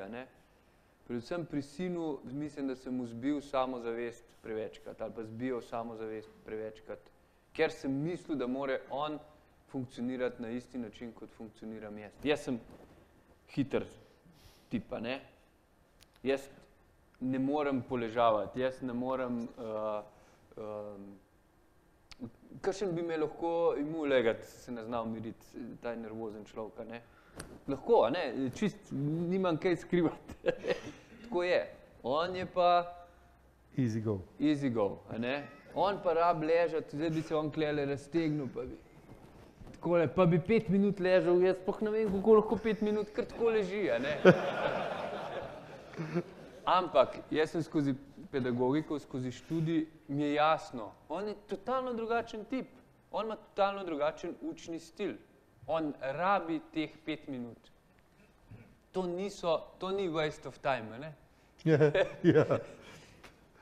Za njega ne. Nisem razumel razvojnih potreb. Nisem razumel, kaj rabi, ne vem, recimo 10-letnik. Nisem. In mi je hudo. Se strinjam, jaz tudi ne. Imam tamle enega, ki mi lahko potrdi. Ja. No, in so bi rekel, hvaležen sem, da sem sploh prišel do tega, da sem to spoznal in da se tega zavedam. Tako, da saj to, da ga drugače gledam, jaz upam, da bom uspel zgraditi ali pa še kaj mu dati. Zdaj on 14 let star, to se pravi še malo, pa bo moja odgovornost, da ga spustiš iz rok, iz strelišča. Tako da je, upam, da vse napake niso bile prehude, da bo znal nekako, ali pa da mu pomagal, da bo še zgradil vse utrdenega. Tudi na odnos z ženo se mi zdi, da si nekje začel drugače gledati tudi skozi ta pristop Montessori, v smislu njenih potreb, recimo v smislu tega, kaj ona želi od moža in pričakuje, čeprav si enkrat rekel, da te je ona naredila v moža. Kaj to pomeni? ste vi prej, vse si ti rekel prej, a ne? Da izrečemo da, pa še ne vemo točen, kaj vse. To potegne za seboj. Kakšen ruzak smo si dali gor, ja. In fajn je, da ne vemo, Ja, a ne? fajn. Pravzaprav. Fajn je in veste zakaj? Zato, ker jaz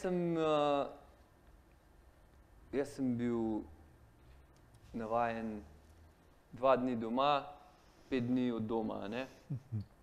To je bil moj življenjski stil, leto za letom, a ne? 10-15 let. In seveda to pusti posledice, a ne? Potem pa pride familija, žena, ki to nekako kar razume. Jaz še zmeri, jaz pa zdaj moram iti tke, pa moram iti tke, ona reče prav, a ti kaj naštimam, še kaj rabaš, kaj poklič, a ne, tako skromno. In na tak prefinjen način, a ne. Mislim, prefinjen, pa ne premišljeno prefinjen, ampak čisto intuitivno prefinjen, a ne. Ti da misliti Ti da misliti, a ne. Glej, pa kličeš domov, pa ona reče, ja, glih, kar sem zdajle prišla z Izo iz bolnice, izgleda, da ima pljučnico, vidi, da moram peljati kje in tako naprej. In si rečeš, Madonna, kaj jaz delam tamle, ne? Kje sem? Bravo, Manjkam. bravo. Tako da me je, ja, je pa predvsem Montessori mi je pa pomagal na ženo gledati, predvsem iz vidika spet celostnega razvoja. Kaj vloge staršev, vloge odraslega, iz vidika tega. Mi si v Montessori okolju želimo ne, bi rekel, narejene profile ljudi, ampak ljudi take, kot so, da dajo to, kar so. Jaz bi pač dal otrokom, sem moški, sem skakalec, sem geograf in verjetno jim bom to dal. Dal jim bom nekaj očetovskega, moškega, dal jim bom nekaj za gibanje in dal jim bom nekaj za njihovo orientacijo. Ne morem jim pa dati, lahko jim dam tako zelo površno, meni gre toliko, da vidijo, da jaz to tudi počnem, ampak v kuhinji od mene ne bojo dobili kakšnih velikih stvari. Ne bojo, se pravi, pri kuhanju. Ker sem jaz že zadovoljen, ne vem, en teden bomo imeli špagete bolognese, ker samo fliknem noter, v tretji je fertika, ne. Iz praktičnega vidika bojo dobili, ne bojo pa dobili tiste prefinjenosti. Montessori pedagogika zelo stremi k temu, da jim damo občutek za estetiko, občutek za prefinjenost.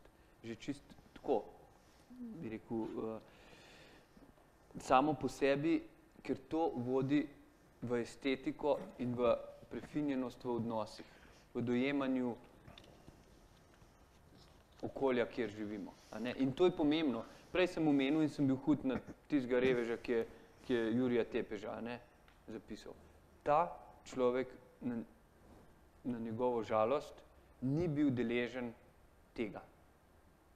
Ker če bi bil deležen tega, bi on živel sam in do drugih z nekim občutkom, z neko prefinjenostjo. In je to namen. Ne gre za to, da bom jaz z vsem, in jaz jim dajem z vsem žarom nekaj geografskega.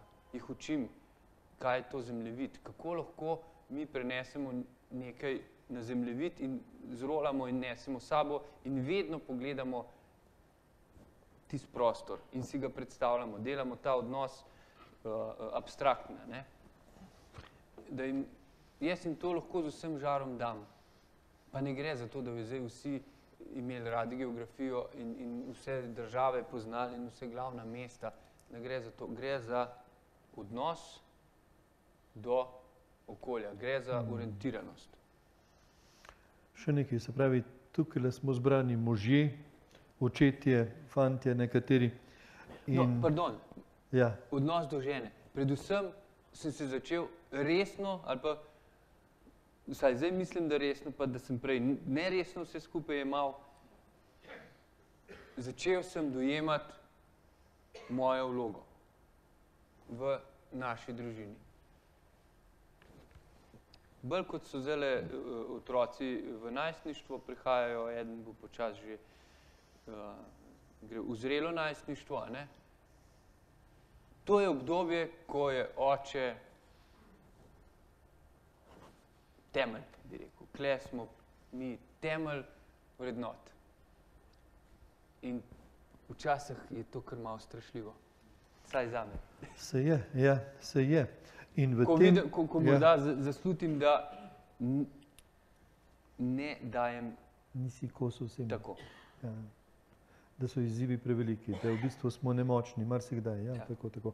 In zdaj pa, se pravi, tale komponenta, ki jo tudi večkrat recimo govoriš o njej, praviš, da je treba biti danes zelo selektiven, ker nas potrošništvo hoče, bi rekel, zelo podjarmiti, a ne, bolj ko nam vladajo na nek način, oziroma bolj ko nas imajo v krempljih, recimo moraš imeti to, denar te bo srečal, položaj te bo srečal in tako dalje.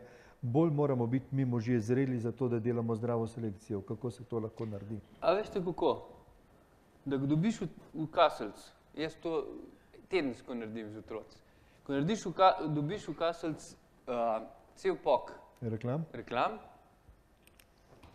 preden jih vržeš stran, se enkrat na teden usedeš, se ni treba vseh vzeti, ne 2, 3.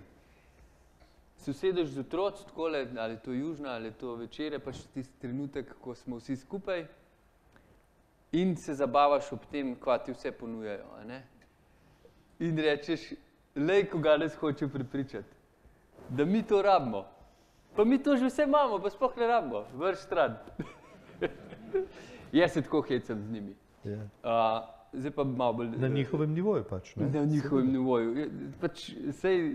Ja, dojemajo. In zdaj že oni tudi, recimo, ko gledajo na televiziji, že tako tudi sami rečejo, lej, kles hoče prepričati, da mi to rabimo, ne? Lej, sicer je heca, ne? Ampak jaz mislim, da bojo nekaj nosili s sabo, ne? Seveda. No, gre pa čisto za drugo stvar.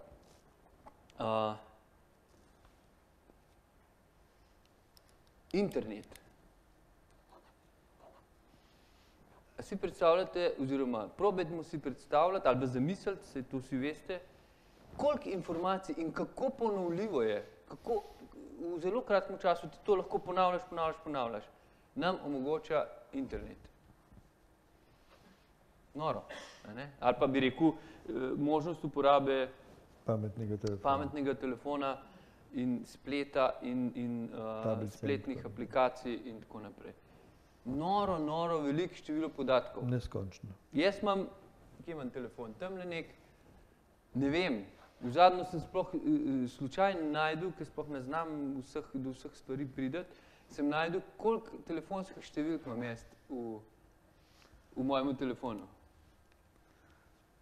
1700. Več tisoč.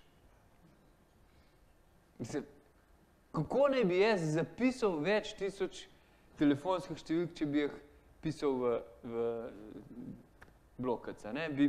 Zelo selektivno bi si zapisal. In seveda, od tistih več tisoč, jih je več tisoč brezveznih. Odveč. Dom trade lesce, računovodkinja, na primer, ne? Kaj jo jaz rabam, ne?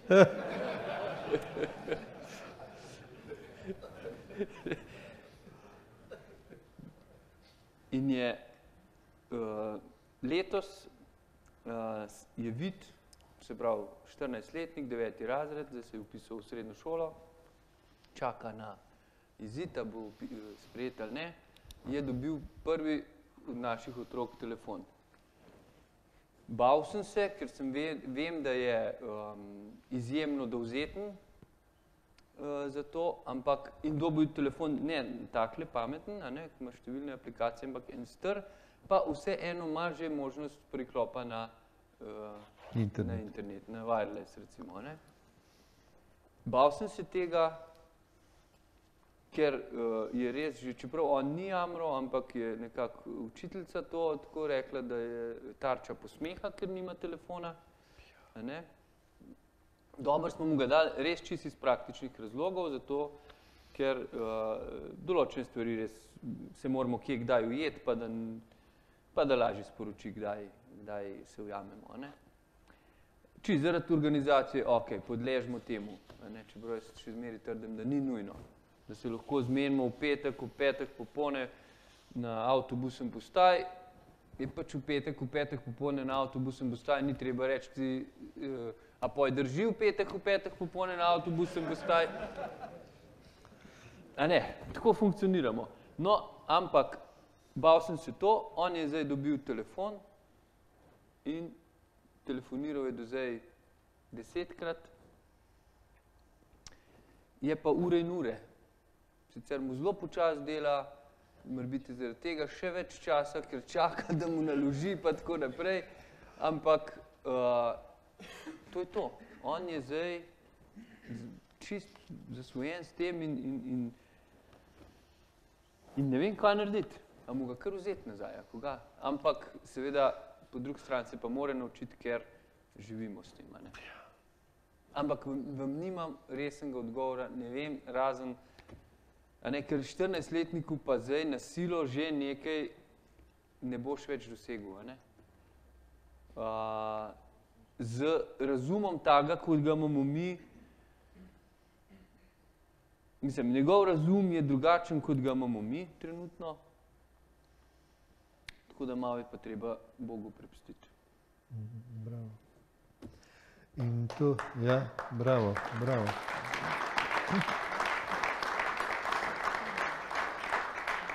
No, se mi bomo počasi... No, potrošništvo, ne? Ja. Te stvari, ne, so firmam oziroma tistim, ki hočejo živeti od tega, glejte, mi smo nehote ves čas obveščeni o vsem. In zdaj je stvar samo tega presoja. Ne? Žena se dostikrat čisto realno mi povedal. Jaz znam v Štecuno, ko me ona napoti, da rabim hlače. Ne? In stojim pred v Štecun, pa gledam tiste hlače, pa tale štender, pa štender, pa ta tretji štender, hlača, ne? Pa ona, dej, tele, poglej. Pa jaz dostikrat rečem, a pa jaz to res rabim zelo hlače. Pa rečem, ne rabim jih, lej, ne rabim jih, imam une, ne rabim jih, greva ven. Bravo. Mislim, to je en način, da se obvaruješ, ne, da bi kupoval kar stvari, bi rekel, na zalogo. Ker veliko stvari, dajte res pomisliti, no, saj, jaz sem čist povprečen potrošnik, ne, jaz nisem noben vzgled. In koliko stvari imam jaz doma, ki jih ne rabim, čez en let sploh ne vem, da jih imam. To se pravi, jih ne rabim, a ne? In samo par stvari za spomin, ampak tiste nisem kupil. Tiste sem dobil, a ne? Dobro. Super, vse to mislim, da vsi rabimo slišati. Ne? To so take čist zanimive, bi rekel, informacije, ki ti dajo misliti. Vse se moramo vsi s tem ukvarjati. Vsi smo na tem, da smo pravzaprav tarče raznega posmeha ali pa tarče agresivnega marketinga. Če hočemo ali pa nočemo, recimo, nas porine v to. Ne?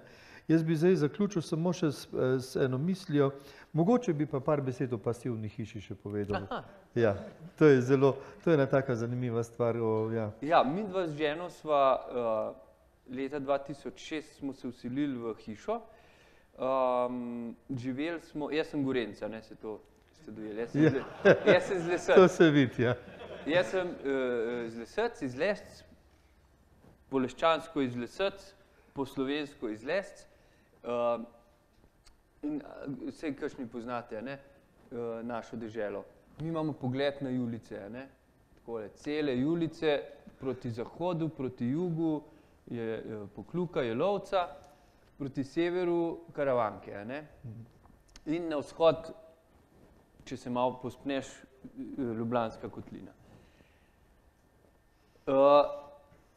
Nikoli se nisem počutil, da živim v Ljubljani, čeprav sem bil od leta 90 v Ljubljani. Ampak skakal sem, to se pravi, itak nisem bil veliko doma, ko nisem več skakal, sem pa vsak četrtek zvečer ali nekam bandov, na kakšen, ne vem, hribe ali kamorkoli, ali pa šel domov. Po je bilo pa leto 2000 poroka, ja, zdaj pa jaz nisem več v Lescah doma, zdaj sem pa jaz res v Ljubljani doma in mene je kar srh spriletel. Jaz v Ljubljani ne morem preživeti. Mene čist realno govorim, jaz sem bil zamorjen. Ko sem jaz gledal, da ne pustim otroka, ne, bo hvar stopiti na travo, ker je pohan pasih drekov, da ne bomo zdaj tele čevlje spet pocali, da ne, prosim te ne. Pazi cesta, pazi trava, pazi glažovne, pazi igle. Meni je bilo to too much. In če ne bi mu jaz cilja, da narediva hišo, jaz ne bi preživel tam. Mislim, bi bil po moje depresiven. Kupila sva najprej parcelo na Vrhniki, tik pred vložitvijo za gradbeno dovoljenje, krasna parcela, na takem osamelcu, barjanskem, krasno na vrh. Sem jaz rekel, Polona, ampak jaz Triglava ne vidim. Dober. Kolobocija, spet par let, parcela na Gorenjskem in nekako mi je bilo meni samo po sebi pomembno, da hišo, da je že čas, ko ni niti dražji, predvsem pa iz vidika naprej gledan porabe ali pa delovanja, stroškov delovanja hiše, da bi bilo noro graditi nekvalitetno hišo ali pa na nekvaliteten način.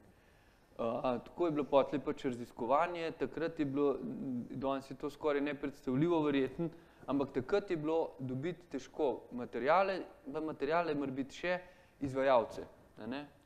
Nobeden tega še ni delal. To je bila ena prvih hiš in vsi, ki smo se tega lotili, je bilo to zelo tako individualno, samoiniciativno, iskali smo posameznike, obrtnike, ki bi bili morda pripravljeni ugrizniti v to jabolko in smo naredili hišo. Ta moj kolega, ki je predvsem bil udeležen, od katerega smo materiale kupovali, je nekako stremel k temu, da bi res izračunali vse pasivnost in kako funkcionirati. In jaz lahko rečem, da takrat sicer je bilo govora o pasivni hiši, lahko pa rečem, da je naša hiša predvsem visoko energetsko učinkovita. Recimo naš strošek, leten strošek, pa rečemo temu ogrevanja, če se temu reče, je nekje tam 400-500 evrov. Vemo, da so današnje danes hiše še zmanj stroška letnega se naredijo že. Tako da, koliko pa je to let? 8 let, čist druga zgodba. Tako da imamo pa hišo, v kateri se zelo prijetno biva. Vse je v lesu, tudi izolativni materiali so vse na bazi lesa oziroma celuloze. Zelo sama uravnava tudi vlažnost zraka. Je pa res, da ima hiša prisilno prezračevanje. Zakaj pa ni pasivna? Ker sem jaz želel, da so okna, ki se odprejo. Zdaj je pomlad, prav teli dnevi, ki danes, jutri, pojutrišnjem bo dan, ko bom z veseljem spustil naravo v hišo. Pri pasivni hiši pa to nemogoče, ker se okna ne odpirajo in je samo prezračevanje tisto, ki... Nekaj moraš pa tudi Bogu prepustiti, ne? Tako je. Tako. No, v glavnem, jaz mislim, da ni dvoma. Danes sploh kdorkoli pač gradi, jaz mislim, da je to danes jasno, da pač gradiš, da se da kvalitetno graditi.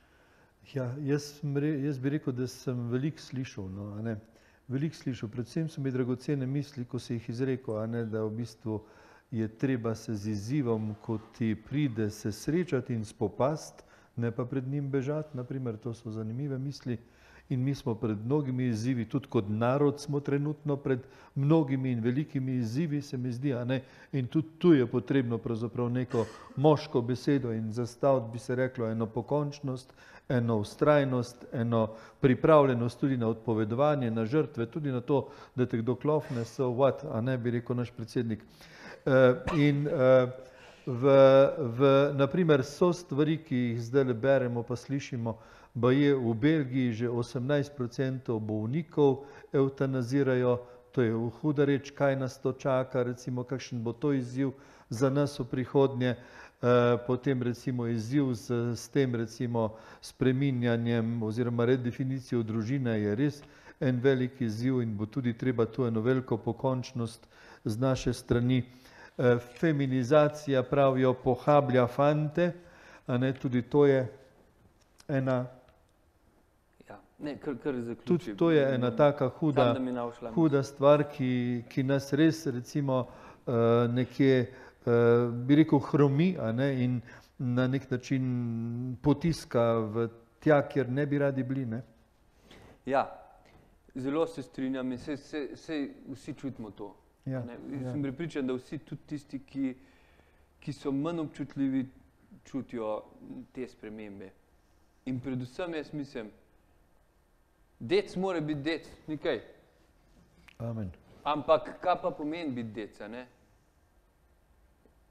Velik problem vidim. Ne zna, mislim, dec mora tudi priznati svojo napako, jo izreči. Se opravičiti. In opravičiti.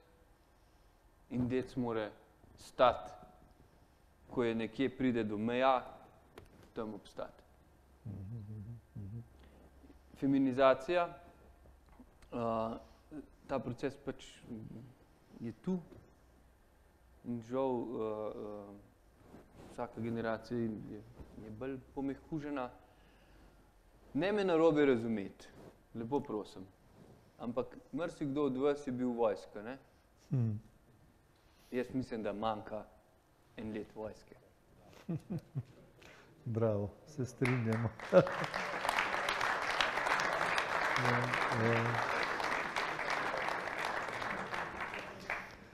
Poglejte, Franci, tlele v tej dvorani je veliko mož, fantov, ki so že bili na tako imenovanem vikend seminarju Nepozabni trenutki za naju in mi ti bomo v spomin na tole naše današnje srečanje ti jaz poklanjam v imenu vseh nas. Dvignite roke tisti, ki ste že bili na seminarju, evo, poglej, velika večina, ja. Ja, evo. In kaj bi mu priporočali, ne, da gre? Evo, dobiš darilni bon v imenu takole. Z ženo sta lepo povabljena, če imata čas v Njivicah na Krku, to že zdaj kar čez 14 dni je še prostora, spomladanski termin, če pa ne pa jeseni enkrat recimo. Evo, to imata v dobrem in boste izkoristila, kadar boste želela. Hvala še enkrat. Ja, seveda. Jaz drugač, hvala. Jaz drugač, pa si sem tebi že omenil, samo da 6. julij pride. Do takrat imam pa, a ne, če si človek, koliko sem jaz lahko mislen, ne? Prebukira? Prebukira zadeve, stvari pa pridejo, ne, računi zmeri so tam, a ne. No, pol pa za jesen velja to štima, tole odpade zdaj spomladanski termin, za jesen pa bo pa pasal, no, super, fajn. Ali na Rogli, če boš želel, ali pa v Njivicah, tam nekje imamo te seminarje, bomo na vezi, tako. To imata z ženo res v dobrem, si zaslužil, hvala lepa. Zdaj za vse ostale ure je čas, a ne, smo pač izčrpali tale naš pogovorni del. Bomo se preselili tukaj le ven, v jedilnico, kjer vrata, ne vem katera, pri enih vratih bo Zlatko počakal tlele, pa bo prispevek, je 10 evrov za danes, no, za tale malco, pa za vse skupaj se priporočam. Če ima kdo še kakšen evro viška, se tudi priporočam za kakšno pomoč, ker bomo še kakšne stvari lahko speljali. Potem pa tamle zunaj je še nekaj knjig na voljo, otrokovo osebnost gradimo z ljubeznijo in zaupanjem. Tudi to knjigo lahko vzamete, mogoče kot izziv za očeta. Lejte, s kakšnimi izzivi se srečujemo. Franc je rekel, da pač nimaš vseh odgovorov, se počutiš včasih zelo nemočnega, zelo brez besed ostaneš ob določenih stvarih. Prav je, da se res usposabljamo, izobražujemo, da dograjujemo in da pravzaprav tisto poklicanost, v katero smo se podali s tistim da, a ne, nismo vedeli, kaj potegne za seboj, toliko pa toliko otrok, pri meni že 10 vnukov, in tako dalje, pri 4 otrocih. Vseeno, a veste, da to na nek način zavestno, osebno, zrelo, pokončno, možato vendarle izpolnjujemo, da ne bomo, pa seveda, da smo ženam ob strani kot opora in kot tisto, kar pravzaprav ji nudi lahko varnost in sigurnost, ki jo ona potrebuje v našem življenju. Tako, to je to. Potem pa še kakšna stvar, to je, zunaj imate pa še tisti, ki še niste bili na seminarju, dvignite roko, tisti, ki ste v manjšini, dobro je, ok, tisti imate priložnost, zdaj tudi lahko greste še zdaj, spomladanski termin je še nekaj prostega, je 90 plus prijavljenih parov, je pa še nekaj prostih mest, tam vzamejo v Nivicah v tem hotelu Beli kamek, kar tudi do 110 parov, tako da v bistvu lahko se vsi prijavite, ker še niste bili, bomo fajn izpolnili zadeve. To je pa tudi to. Za danes, Franci, še enkrat najlepša hvala. Ja, hvala vam. Takole, kakor jaz prosto govorim, marsikaj balasta povem, ampak jaz upam, da sem kakšno malenkost pa vseeno, mislim, boste najdeli iz mojih besed ali pa mojih izkušenj. In tako kot sem jaz bil danes tukaj, bi verjetno vsak od vas lahko kaj sebe dal. Tako da hvala vam, da ste prišli in da smo lahko bili skupaj. Tako, hvala tudi v mojem imenu. Bravo. Super.